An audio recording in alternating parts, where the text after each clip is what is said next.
Natuloy na sa wakas ang matagal ng planong kasal sa simbahan ng mag-asawang Luis Manzano at Jessie Mendiola.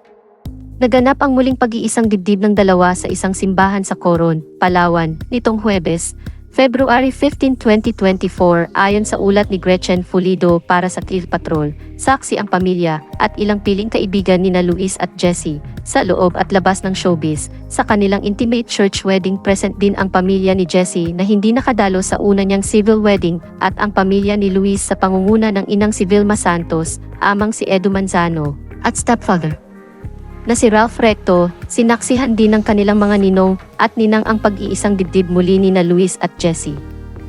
Kabilang sa kanilang principal sponsors sina ABS-CBN Chief Executive Officer and President Carlo Katigbak, ABS-CBN Chief Operating Officer for Broadcast Cory Videns, at ang manager ni Luis na si June Rufino, ang mag-asawang Alex Gonzaga at Mikey Morada, na kilalang malapit nilang mga kaibigan, ang isa sa napili nilang secondary sponsors.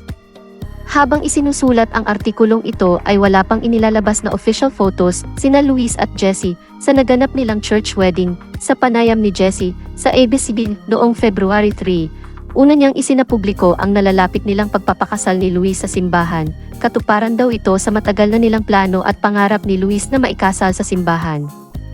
Kasama ang kanilang mga mahal sa buhay, ani Jessie.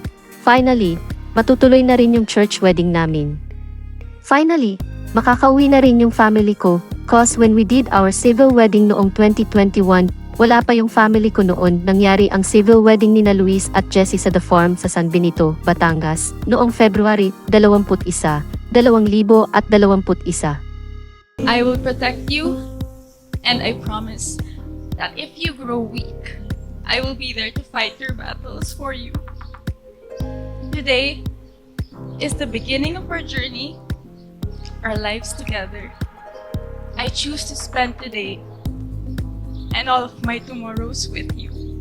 I love you, Hope. Ganda nung sa kanya.